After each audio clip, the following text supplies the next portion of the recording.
las aguas hundiste mi pasado. Ahora sé que un esclavo al pecado no soy. Al tropezar en mi caminar, me levantaré, yo persistiré. Miro al frente y no volveré nunca atrás.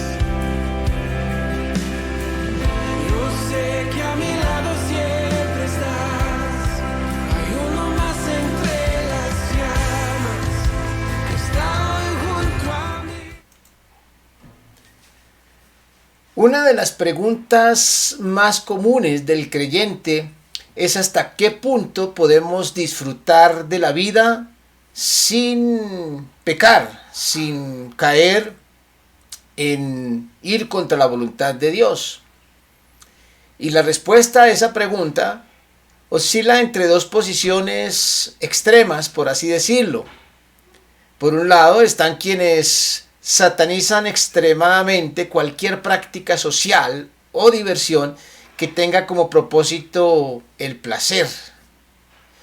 Pero por otro lado están quienes legitiman cualquier práctica social, cualquier diversión, por considerarlas simplemente expresiones culturales propias del ser humano, de tal forma que son vistas como simplemente situaciones inofensivas y que nada tienen que ver con la vida espiritual o con la relación con Dios. Repito, la respuesta a la pregunta, ¿hasta qué punto podemos disfrutar de la vida sin pecar?, oscila entre esas dos posiciones extremas, es decir, hay quienes tienden más hacia el extremo de la satanización de cualquiera de estas prácticas y hay quienes tienden más hacia la justificación de cualquier práctica por considerarla una conducta o una práctica cultural inofensiva. Por supuesto, todo depende de cómo interpretemos los pasajes bíblicos que tocan este asunto en algún lugar, porque tanto los unos como los otros utilizamos el texto bíblico para fundamentar nuestra respuesta a la pregunta. Así que resulta un poco controversial en cualquier iglesia, en cualquier tendencia cristiana, tocar o definir este asunto. Pero en esta oportunidad quisiera mencionar dos ejemplos, dos consejos sabios de las Escrituras, dos sabios inspirados por Dios. Y vamos a tomar uno del Antiguo Testamento y uno del Nuevo Testamento. Yo sé que la mayoría han escuchado la expresión de Juan cuando dice: no améis al mundo ni las cosas que están en el mundo. Un consejo de Juan, un consejo de un sabio inspirado por Dios en el Nuevo Testamento. No améis al mundo ni las cosas que están en el mundo. Y por otro lado tenemos el consejo de otro sabio del Antiguo Testamento, inspirado por Dios, que dice a manera de consejo también: alégrate, joven, en tu juventud, y tome placer tu corazón en los días de tu adolescencia. Dos consejos que resultan un tanto, digamos, opuestos, si se puede decir de esta forma, un contraste entre los dos. Pero permítanme que leamos el contexto o el texto completo de cada uno de estos consejos para que veamos cuál es el trasfondo y sobre todo qué luz nos pueden dar para entender y para saber cómo debemos comportarnos mientras estemos como peregrinos en este mundo, en nuestras relaciones sociales, en nuestras relaciones con el mundo no creyente. En primer lugar, quiero leerles el texto completo del apóstol Juan. Es un texto que él escribió en su primera carta, primera de Juan, no en el Evangelio de Juan, sino en la primera carta de Juan, capítulo 2, versículos 15 al 17, donde dice así: no améis al mundo, ni las cosas que están en el mundo. Si alguno ama al mundo, el amor del Padre no está en él. Porque todo lo que hay en el mundo, los deseos de la carne, los deseos de los ojos y la vanagloria de la vida no proviene del Padre, sino del mundo. Y el mundo pasa y sus deseos, pero el que hace la voluntad de Dios permanece para siempre. Ese es el consejo completo de Juan. ¿Qué podemos encontrar en estas palabras de Juan? En primer lugar, hay que darnos cuenta que Juan está diciendo claramente: no améis al mundo. Y por supuesto, la palabra mundo aquí no hace referencia a las personas que habitan el mundo, lo cual sería absurdo, puesto que la Biblia nos enseña a amar al ser humano, aún a los enemigos. No, aquí la palabra mundo está refiriéndose a las prácticas pecaminosas del mundo. Y en este caso se está refiriendo, como lo dice en el versículo 16, los deseos de la carne, los deseos de los ojos y la vanagloria de la vida. Es decir, todas aquellas cosas que rodean la vida en este mundo que resultan pasajeras. Los apetitos, los gustos, los deseos de la carne tienen que ver con todas esas cosas que le gusta al ser humano por ser un ser humano, por ser carnal. Los deseos de los ojos, aquellas cosas que nos atraen, que nos fascinan. Y la vanagloria de la vida, esas cosas que nos traen satisfacción, gloria. Por eso dice vanagloria, porque es pasajera. La vanagloria de la vida, aquellas cosas que nos producen esa sensación de haber conquistado cosas, de haber alcanzado cosas, de conseguir, de disfrutar la vida, como lo podríamos decir. Pero Juan está diciendo: no améis al mundo. Tendríamos que pensar en lo que significa amar esas cosas, porque no necesariamente la expresión no amar significa tener cero relación con esas cosas. Está hablando de no amar. El amor es aquello en lo que uno pone todo su empeño, todo su corazón y sobre todo que está dispuesto a sacrificar su vida por esas cosas. Jesucristo mismo decía una vez: no hay mayor amor que este, que uno ponga la vida por sus amigos, por ejemplo. Y Él puso su vida por los discípulos y por el ser humano porque nos amaba. Él estuvo dispuesto a sacrificar su vida por el mundo, por el ser humano, por sus discípulos.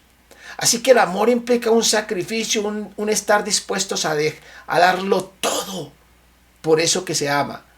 Y eso es lo que está diciendo Juan: no améis el mundo.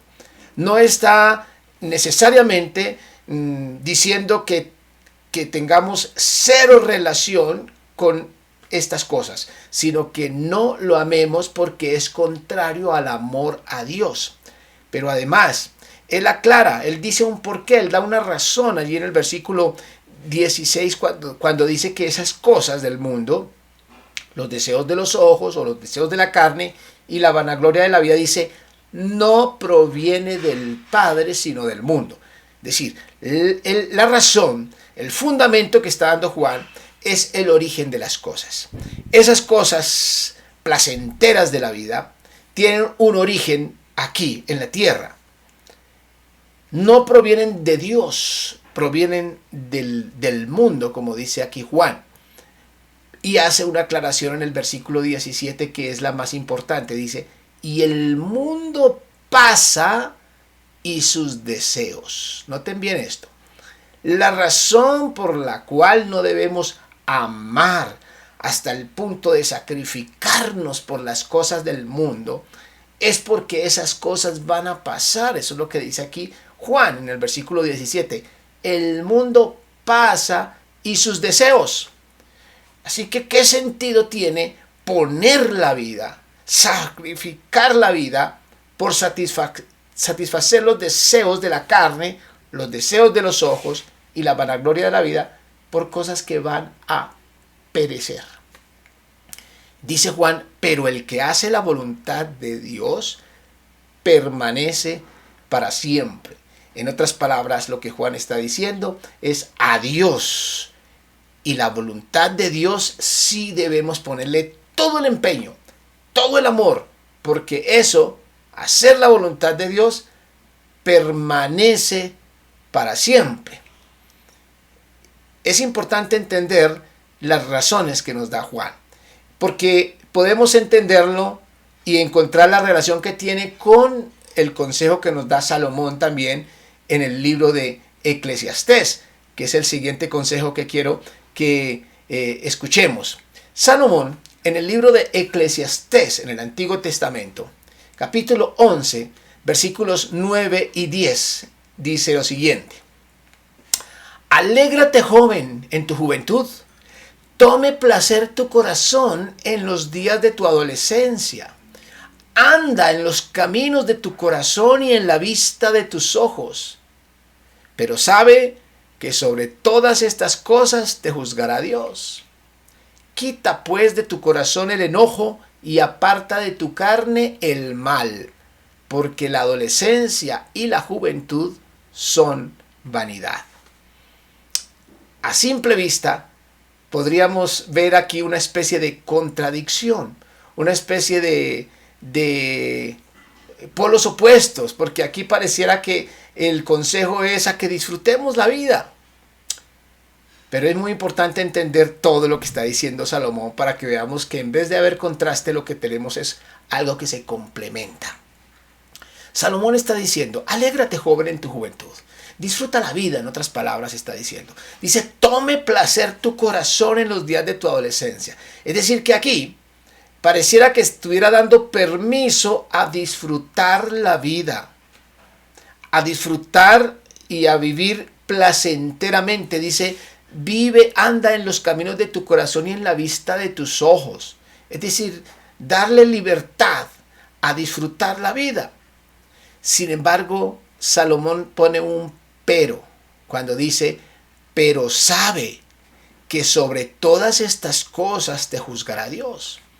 No sé si lo que Salomón está diciendo aquí es como una especie de ironía, como diciendo: disfruten, disfruten.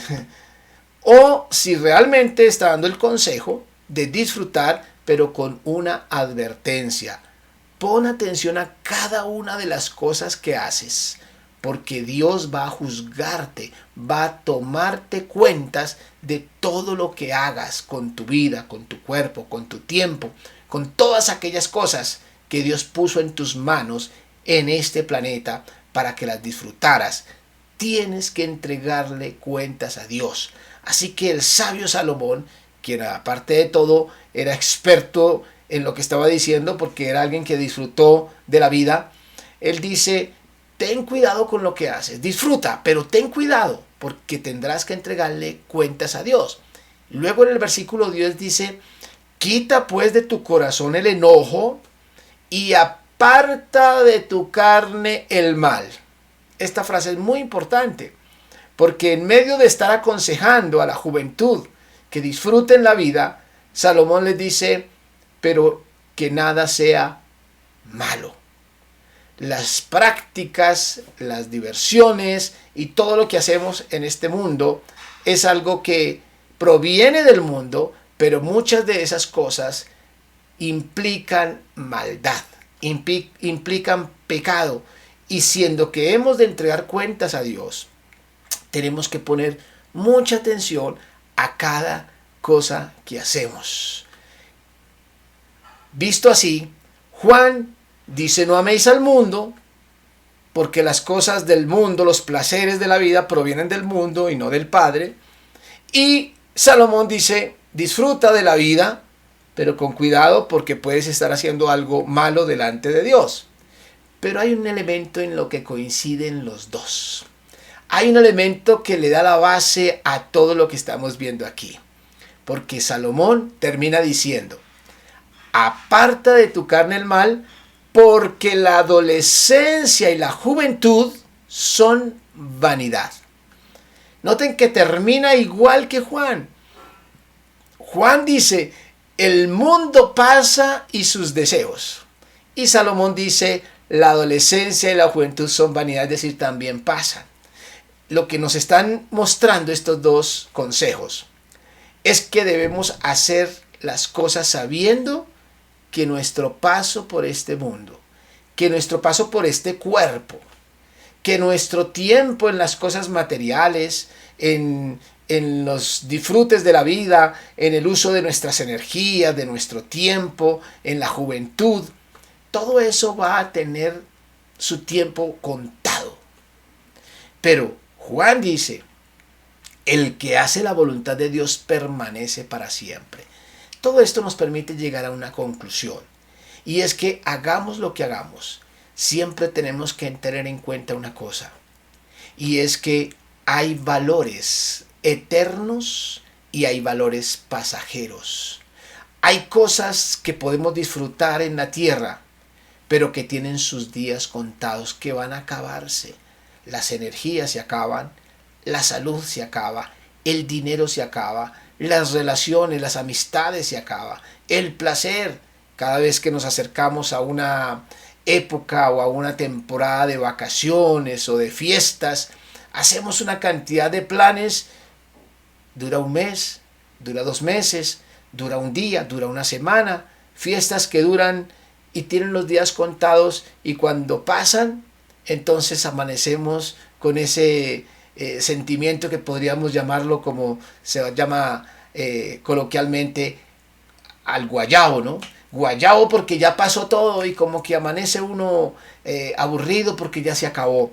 Así va a pasar con todo lo que hagamos aquí en la tierra y con todo lo que disfrutemos en la tierra, llámense gustos, placeres, diversiones, juegos, deporte, todo se acaba, todo pasa, la juventud también se va yendo. Pero el que hace la voluntad de Dios permanece para siempre. Valores eternos y valores pasajeros. La pregunta es, ¿en dónde ponemos más nuestro corazón? La pregunta de pronto que hacemos ¿es pecado hacer esto? ¿Es pecado hacer aquello? Pero la pregunta con la que deberíamos responder esa pregunta es, ¿y dónde está tu corazón? ¿Qué es lo que tú más amas en la vida? ¿En qué te sacrificas? Tú te puedes sacrificar, amar y poner tu corazón en los placeres de este mundo, y si es así, estás perdiendo el tiempo. O puedes disfrutar de tu paso por este mundo, pero poniendo tu corazón, tu sacrificio, tu amor, tus esfuerzos en las cosas que tienen un valor eterno, porque el que hace la voluntad de Dios permanece para siempre. Por eso permítanme terminar diciendo, no, la vida no es un carnaval. Cuando miramos la vida como un carnaval, como algo para disfrutar antes de que se acabe, estamos perdiendo lo eterno. La vida es mucho más que un carnaval. Dios tiene un proyecto de vida eterna para usted y para mí, y nos puso aquí para que disfrutemos este mundo, pero sabiendo que las cosas van a pasar y que tenemos que entregarle cuentas a Dios de lo que hacemos, y que tenemos un valor eterno mucho más valioso. Como dijo Jesús, no hagamos tesoros en la tierra, sino hagamos tesoros en el cielo. Gracias te damos, Señor, porque tú nos das vida eterna y porque tú nos das el tiempo, el cuerpo, los medios, las posibilidades de disfrutar muchas cosas aquí en la tierra. Gracias por las risas, por las diversiones, por el placer que muchas veces podemos disfrutar aquí en la tierra. Pero Señor, sobre todo gracias, porque tiene proyectos con nosotros de vida eterna. Permite, Señor, que podamos caminar sabiendo que hay cosas más valiosas que otras y que podamos poner nuestros ojos en lo más valioso. Te lo pedimos en el nombre de Jesucristo. Amén. Mi nombre es Nelson Martínez, pastor de la iglesia Nuevo Amanecer en el barrio Castilla de Bogotá. Y si usted quiere escuchar algo más acerca de la vida social y los placeres de la vida, venga, acompáñenos en nuestros servicios este domingo a las 8:30 de la mañana y a las 11 de la mañana. Si no puede estar presencialmente, puede seguirnos por nuestro canal de YouTube en el servicio de las 11 de la mañana. Que Dios les bendiga.